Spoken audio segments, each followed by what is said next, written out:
Javier Herbas, candidato por el movimiento Reto Listas 33, está con nosotros, candidato a la presidencia de la República. Javier, gracias por acompañarnos. Segunda impugnación por parte del correísmo, ahora ante el Tribunal Contencioso Electoral. ¿Qué es lo que pasa? Muy buenos días, Verónica, Milton, saludo atento a toda la audiencia. Eso habría que preguntarles a ellos porque realmente sorprende.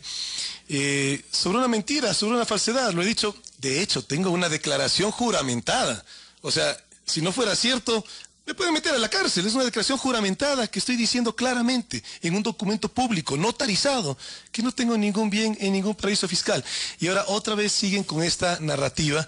Y ¿sabes lo que es gracioso, pero al mismo tiempo trágico? Que es el mismo binomio que no presentó su programa de gobierno y que el mismo CNE lo impugnó y que tuvieron que presentarlos en menos de 48 horas. O sea, en lugar de trabajar por el país, para el país, siguen haciendo la misma política, la del desprestigio. Como no encuentran nada, entonces van simplemente por el desprestigio, que es no muy diferente a lo que vivimos hoy en día. Pero ¿de dónde sacan la idea de que usted tiene un paraíso fiscal? Pero hay que preguntarles a ellos. Pero yo lo que sí puedo decir, y con total frontalidad, a mis hermanas y hermanos ecuatorianos, nosotros sí somos coherentes en la política del país. Y nosotros tenemos firmado una declaración juramentada, y no de ahora. Esto fue desde que fui candidato en el 2021. No tengo ningún bien en ningún paraíso fiscal. A ver, si es que hubiera sido así, usted no hubiera podido ser candidato hace 2 años. Obvio. A menos que en 2 años haya adquirido un bien en un paraíso fiscal.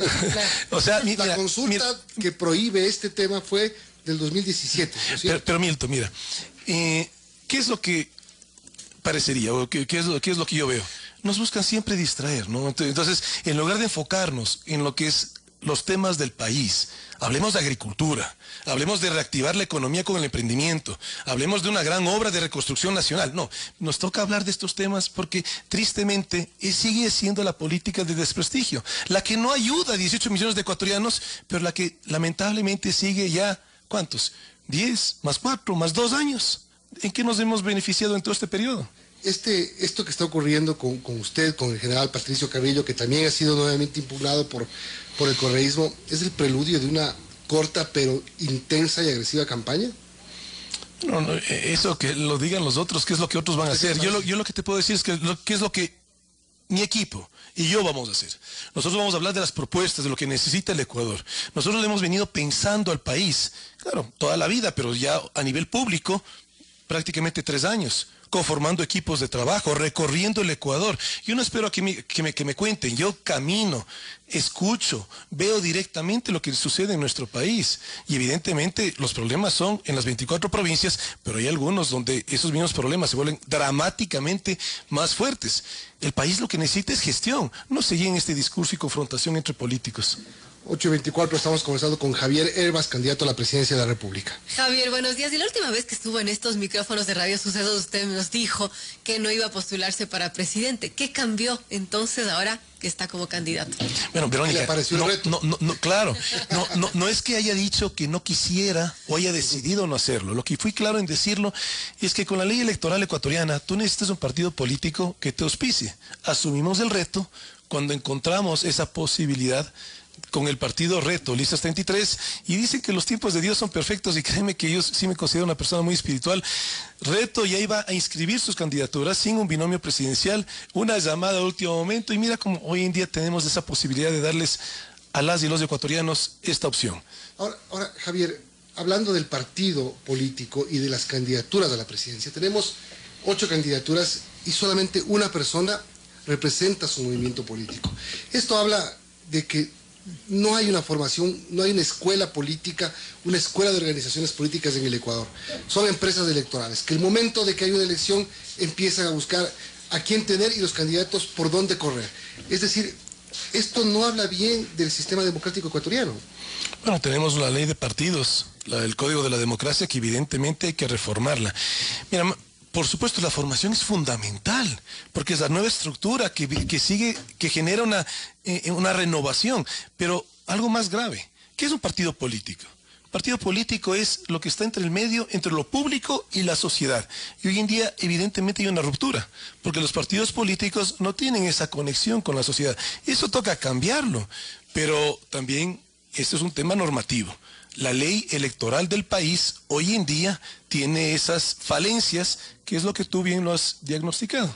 Hablemos de la propuesta de campaña y del plan de gobierno presentado por Javier Herbas y el Movimiento Reto. Usted habla de establecer y ejecutar un plan SOS. Rescatemos el Ecuador. Seguridad, obras y salud.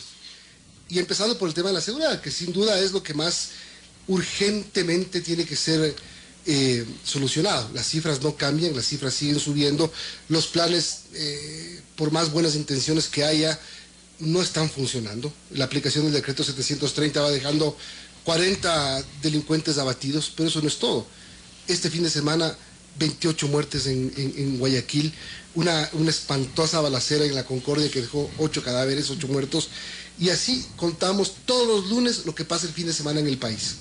¿Qué hacer para que esto se frene de una vez? Mira, francamente, la pregunta que yo me hago es, ¿por qué no se está haciendo? Esa es la pregunta de fondo. Y vamos con... ¿Qué no se está haciendo? Dentro de este plan de gobierno, porque esas elecciones van a ser para un gobierno de transición muy corto, de 1 año 4 meses.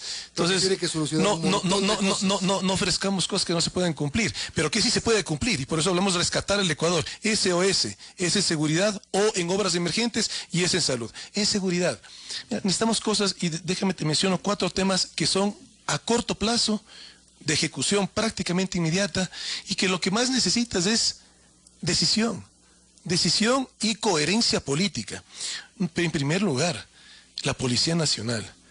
Devolvámosle institucionalidad a la policía. ¿Cómo? Porque bueno, primero con un liderazgo que sí sea coherente. Porque mira lo que tenemos hoy en día. Policías, 8.500 policías graduados en 19 provincias que no tienen en dónde dormir. Policía que no tiene combustible. Se toman la foto porque se entregan motos que a los 2-3 meses están paradas porque no hay un plan de mantenimiento para esas motos. Estas son realidades. Pero eso ya ¿es falta de gestión o falta de plata? Es que esa narrativa de falta de plata se te cae por su propio peso cuando tienes presupuesto no ejecutado. Entonces, en seguridad. Y no solamente, aquí hablamos de eficacia y eficiencia. Eficiencia es que se gaste, eficacia que se gaste bien. Pero la realidad es, eso es lo que estamos viviendo. Entonces, Policía Nacional, hay que devolverle la personería jurídica a Policía Nacional para que pueda hacer sus propias compras y no tengamos que... En las compras, desde que le quitaste las compras, ¿no tuviste patrulleros? No tenemos 17 policías muertos por dormir en patrulleros. Sus propias cosas. Pero es que así funcionaba antes y nos fuimos peor. La emergencia en el sistema de la Policía Nacional para poder comprar las... ¿Por qué pregunto esto? Porque muchas veces se le ha dicho a este gobierno, declaren emergencia. Y la respuesta de los funcionarios es, aún declarando en emergencia, es bien complicado comprar las cosas.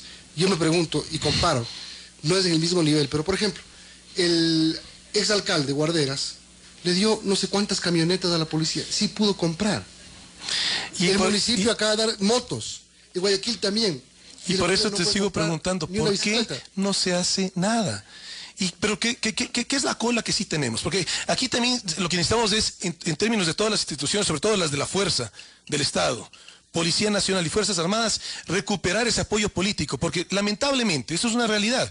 Tuvimos una época en la cual se sembró división dentro de la fuerza, entre la oficialidad y la tropa, y con eso perdimos la disciplina, perdimos ética, perdimos moral. Entonces, hay que regresar a que el compañerismo que debe haber en cualquier institución es fundamental aquí. Pero te menciono las 4 cosas rápidamente. Policía Nacional, fundamentalmente. Se volvió a caer la compra de los chalecos antibala. ¿2 años? No pueden cobrar chalecos en 2 años. Es que no nos sigan dando narrativas, que el proceso de compra son complicados. Tú lo has dicho muy bien. O sea, tienes cantidad de herramientas. De hecho, la constitución que tenemos hoy en día, esa del 2008, es hiperpresidencialista. Tú con decretos ejecutivos puedes hacer cantidad de cosas. Entonces no nos sigan dando narrativas. Primero, Policía Nacional. Segundo, Fuerzas Armadas. Estamos atravesando un problema gravísimo en el Ecuador, que es un problema mundial, pero que está impactando mucho más fuerte en el Ecuador en estos últimos años, que es el narcotráfico. Necesitamos militarizar puertos marítimos y aeropuertos internacionales. Y por supuesto, darle tecnología a Fuerzas Armadas. ¿Qué tan difícil es poder tener drones que estén sobrevolando las fronteras y los puestos clandestinos, ir a derrumbarlos? Pero son cosas que tú dices, no, es que todo es plata. Es plata, es que hay maquinaria que está parada. Entonces, o sea, perdemos la proporción de las cosas. Tercero, las cárceles. Es evidente que el Estado no lo está controlando, pero desde las cárceles es evidente que se planifica extorsión, vacunas, asesinatos, sicariato, narcotráfico. ¿Cómo es que el Estado no puede controlar las cárceles? Es una pregunta que yo me hago. Mira, tenemos hacinamiento, sin duda, en las cárceles del Ecuador, pero no será porque están ahí gente cuando tú tienes... que debería estar en la calle cumpliendo quizá con una medida alternativa. Lo que sí tienes en la cárcel es padres de familia que por no pagar una prisión alimenticia están en la misma cárcel donde tienes violadores, donde tienes asesinos, donde tienes narcotraficantes. No tienes un sistema de rehabilitación en el Ecuador. No, porque ese es el concepto de una cárcel, es primero aislar al ciudadano que delinquió para poderlo restituir a futuro a la sociedad una vez que hayas generado una reinserción. Eso no lo tienes en el país. Entonces, claro, mira, es fundamental controlar las cárceles. ¿Cómo puede ser posible que no tengas en el interior de las cárceles cámaras para que se pueda estar viendo? Eso es una caja negra. No sabes qué está pasando en las cárceles, pero eso depende del Estado. Entonces, claro que tienes que hacer cárceles, pero no cárceles de esos presupuestos gigantescos, porque al final del día lo que necesitas es sacar de esas cárceles donde hoy en día tenemos que no hay ningún control, para que ahí sí instales cámaras y controles y luego regresarlos. Entonces necesitas algo temporal donde ubicar a los PPLs hasta poderlo regresar. Y algo que es también de acción inmediata, una fuerza de tarea conjunta. Porque necesitamos ingresar a las zonas donde perdió el Estado control. ¿Y cómo lo hacemos? Con una fuerza de tarea conjunta, policía y fuerzas armadas. Pero también te voy a decir algo aquí, Milton. Eso no sirve si no viene acompañado de acción social. Es decir, el MIES, Ministerio de Inclusión Económica y Social, Ministerio de Deporte y de Educación para los jóvenes que no están captados por estas organizaciones delictivas, Ministerio de Salud. Tenemos sectores. No tienes agua potable, no tienes alcantarillado. Esmeraldas es el mejor ejemplo. Hay una fuerza de tarea conjunta y Esmeraldas es una de las ciudades más peligrosas del mundo. Pero por eso te digo, la fuerza de tarea conjunta es entrar a controlar la zona para que luego puedan ingresar estos otros instancias del Estado, estos otros ministerios y funcionarios que puedan hacer su labor. Pero ¿por qué no se está haciendo nada? Es que lamentablemente, mira, son cosas que son evidentes, de sentido común, pero no se las hace y más bien cada vez que hay la propuesta, lamentablemente no hay dinero. Es la respuesta que quieren construir esta narrativa. ¿Cuál es el presupuesto general del Estado? Que no nos sigan diciendo eso. Pero mira, yo te quiero dar aquí también un ejemplo. Estados Unidos, 1930, es más, vámonos más atrás, 1906, corrupción extrema, descomposición extrema. Y ahí estuvo un presidente, Teddy Roosevelt, que le llaman el Square Deal. Luego, en 1930, una crisis económica gigantesca. El Estado no tenía dinero. Podrías decir que en el Ecuador pasa lo mismo. Bueno, ¿y qué fue? Una gran obra de reconstrucción del país que reactivó la economía a través de la acción de privados. Entonces, sí se puede hacer. Lo que no podemos es quedarnos inmovilizados, ni por el miedo, ni por la falta de gestión, ni por el ejemplo negativo del pasado. Los odios destruyen. Y es hora que el Ecuador nos siga hablando del pasado. Comencemos a trabajar en el presente para trabajar por ese país que soñamos. Javier también habla en el tema de seguridad, fortalecer el sistema de justicia, y esto es importante porque vemos la labor que hace la policía en capturar delincuentes, pero a lo poco salen libres. ¿Cómo fortalecer el sistema de justicia, sobre todo en tan poco tiempo? No metiéndole la mano y dándole presupuesto. O sea, es que mira, ya tenemos la experiencia, ¿no? Con gran orgullo tuvimos un gobernante que dijo que le va a meter las manos a la justicia y de hecho le metió. Y mira cómo estamos. Porque es el jefe del Estado, entonces el jefe de todos los poderes. Entonces ¿qué es la democracia, pues? Sí, los que consideramos que la democracia es la mejor forma de gobierno, para libertades, para creatividad de los ciudadanos, tenemos que entender y ser coherentes que eso es independencia de los poderes. Pero, ¿qué es lo que vivimos hoy en día? Los jueces que tenemos no fueron de ese proceso de selección del gobierno de los 10 años, cuando hay una vacante en un juez, en un juzgado, ¿de dónde salen? De esa misma base de datos. Entonces, ¿qué necesitamos? Apoyar con presupuesto y con decisión política para que el Consejo de la Judicatura haga un nuevo proceso de llamamiento y poder tener nuevos jueces en el país. Porque lo que sí les puedo decir, y eso sí les digo por convicción, pero también por lo que lo he vivido. Tienes excelentes mujeres jueces y hombres jueces, perdón, mujeres abogadas y hombres abogados en el Ecuador. No hay ninguna razón para que no tengamos buenos jueces, pero evidentemente salgamos de ese proceso de selección que lo hicieron en ese gobierno de los 10 años y es que hasta el día de hoy lo seguimos teniendo. El gobierno que asuma en este fin de año va a tener que enfrentar dos cosas. La una, el fenómeno del Niño. Ya hay un plan de emergencia que el gobierno lo anunció el viernes. Hay la firma de un decreto que establece como prioridad nacional y ha puesto al COE nacional en sesión permanente. Tenemos albergues, porque el problema es que por decreto, el país lo que necesita es gestión. Entonces, perdona que te haya interrumpido, Milton, pero es que, claro, se firman decretos y algo tan básico. ¿Qué pasó en Esmeraldas? ¿Qué va a hacer usted? Pues que si gana, el tema de los albergues, digamos, es un tema importante, pero lo importante, por ejemplo, es que el aparato productivo tampoco se detenga. Y usted sabe del tema agrícola. El tema agrícola corre serio riesgo, no solo en 3, 4 provincias de la costa, sino en provincias de la sierra también. Hay sectores que evidentemente no deberías sembrar, la parte baja del litoral, porque se te van a inundar. Va a ser un esfuerzo y una inversión perdida. Pero lo que sí tienes que apoyar es, bueno, en todo lo que es prevención de riesgos o el manejo de riesgos, hablas de prevención, hablas de reacción y hablas de reparación. No tenemos prevención en el Ecuador hoy en día, pero sí comencemos a hablar de reacción y de reparación. Reacción es colocar albergues y reparación, pero por eso hablamos SOS o obras emergentes. Necesitamos no dejar en abandono esas comunidades. Hemos perdido vialidad. ¿Cuánta maquinaria? Tuvimos un gran... Mira, hay cosas del pasado, que esto también hay que hablarlo, porque lamentablemente esa política de la polarización y los odios, todo lo del pasado no sirve. Mira, hay cosas del pasado que sí sirven y se hicieron bien. Cuando las manchas con la corrupción terminan no trascendiendo en el tiempo, pero que el concepto es... Tuvimos una gran construcción de carreteras en el país. ¿Dónde está toda esa maquinaria hoy en día? Parada. Y la necesitamos, pero sí la tenemos aquí en el Ecuador, excavadoras, bulldozers, cantidad de empresas que tienen su maquinaria parada ya 6 años.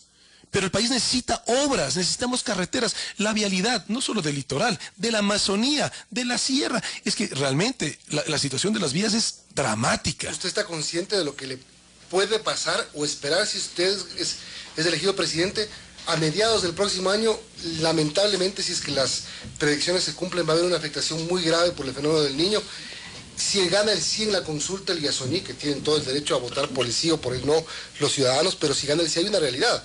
Al gobierno que venga le va a tocar a pagar el Yasuní, el bloque 43, y eso cuesta un montón de dinero. Dicen que a pagar cada pozo está entre 1 y 2 millones de dólares, son 200. A ver, yo lo que sí tengo claro es que el próximo gobierno es probablemente el gobierno más difícil en toda nuestra historia republicana. Y por eso estoy corriendo para presidente de la República. Porque lo que también tengo claro es que si no lo hacemos ahora, vamos a estar muchísimo peor que haciendo el gran esfuerzo que sí debemos hacer en este momento. ¿Usted cree que se puede sacar al país adelante en 1 año y medio con todas las circunstancias que están ya formadas y las que están por venir? Si es que hay algo por lo cual yo me meto en la política es para no hacer demagogia. Evidentemente tú no vas a dar una solución plena a los problemas, pero sí vas a dar rumbo. Y es lo que necesita nuestro país en este momento. Pero, por ejemplo, en seguridad, con esas 4 acciones que yo te mencioné, tú tienes un resultado inmediato. No es que desaparece la delincuencia, pero no vas a tener el efecto tan grave que hoy día estamos viviendo, como lo que tú mencionaste al inicio de la entrevista. Los sicariatos, que es algo permanente. Los robos en las carreteras. Porque esto es ya no solamente... delincuencia que te afecta como seguridad ciudadana. Aquí ya tenemos también ya una delincuencia organizada transnacional. Entonces, por eso necesitamos Fuerzas Armadas, así como la delincuencia a nivel ciudadano, Policía Nacional, pero cada uno con sus competencias y cada uno con su apoyo político. Tú mencionaste otro tema, el tema de Yasuní. Mira, yo respeto, por supuesto, cualquier decisión que tomemos los ecuatorianos en esta próxima elección. Y a mí lo que me da pena es que se lo quiera politizar a este tema. El error ya lo hicieron. El gobierno de los 10 años. ¿Quién concesionó el Yasuní? Ahora quieren ser ambientalistas, pero ¿quién lo concesionó? ¿Quién es hoy en día? Mira, en las últimas elecciones seccionales veía una serie de personas, que tú puedes decir activistas de la naturaleza, apoyando a personas que fueron gobierno en esos 10 años. Ellos lo concesionaron. Entonces, primero, eso fue un gran error, porque es una reserva nacional. Pero ahora, vámonos al presente. ¿Qué significa en este momento el Yasuní en términos de que si ganarse el sí en la consulta. Primero, poner en riesgo la dolarización, y la dolarización para nosotros es claramente, tiene que ser una política de Estado. Dependiendo del precio del petróleo, estás hablando que serían ingresos que pierdes entre 1.000 a 1.500 millones de dólares, dependiendo del precio del petróleo. Número uno, pones en riesgo la dolarización, pero también pones en riesgo el subsidio de los combustibles. Somos un país con mucha inequidad, no puedes quitarle eso a los ecuatorianos. Un país productor de petróleo, por lo menos ese beneficio que tengamos, porque hay personas que necesitan eso. Pero también, ¿qué significa? Significa demandas al Estado. ¿Quién es el Estado? Somos 18 millones de mujeres y hombres ecuatorianos. Vamos a perder esa demanda porque ya tuvimos un gobierno que le encantaba irse a litigios, pero el Estado de Derecho es el que necesitamos recuperar en el Ecuador. Que haya reglas claras, pero que se las cumpla. Y eso no tenemos, porque tienes a través de una consulta popular que se la politiza. Estás hablando de esto. Entonces, nuevamente, poner en riesgo la dolarización, que yo creo que es claro que la gran mayoría de ecuatorianos queremos cuidarla. Poner en riesgo el subsidio de los combustibles, que yo creo que es claro que la gran mayoría de ecuatorianos tenemos que ser solidarios con un país que tiene mucha inequidad. Demandas al Estado que las vamos a perder, porque es evidente que las vamos a perder. Y hablemos ahora sí también del término ambientales, en un plano ambiental. El rato que se abandonen esos pozos, eso es un problema ambiental gravísimo. Porque no es que te los van a dejar todo bonito como estaba antes. No, ya tienes ahí una explotación petrolera. Entonces aquí lo que tenemos que es hablar que no haya más. Entonces, con eso yo te respondo como yo voy a votar en eso. Pero también te voy a responder como voy a votar en el Chocó Andino. Ahí no debe haber minería. O sea, no en el Yasuní, sí en el Chocó Andino. Pero es que el Chocó Andino no lo toques. El Yasuní ya lo tocaron. El Yasuní ya lo tocaron. Sí, yo sé, su vicepresidenta va a votar por el sí. Bueno, las vicepresidentas... Somos un país... van a votar por el sí. Pero a ver, Milton, es que no podemos dividirnos. El voto es algo muy personal, igual que la ideología, el pensamiento político. Yo me considero socialdemócrata y tú puedes tener otro pensamiento y sin embargo en la discusión, en el debate, podemos sacar ideas y tú crecer y yo crecer. De tal manera que no hay un problema que pensemos diferente. Lo que sí está claro es que no se deben politizar temas que tristemente sí afectan la vida de nuestro país. Bien, Javier Herbas, gracias por habernos acompañado hoy. Son las 8:43, tenemos que terminar. Javier Herbas, candidato a presidente de la República por el movimiento Reto. Gracias, Javier.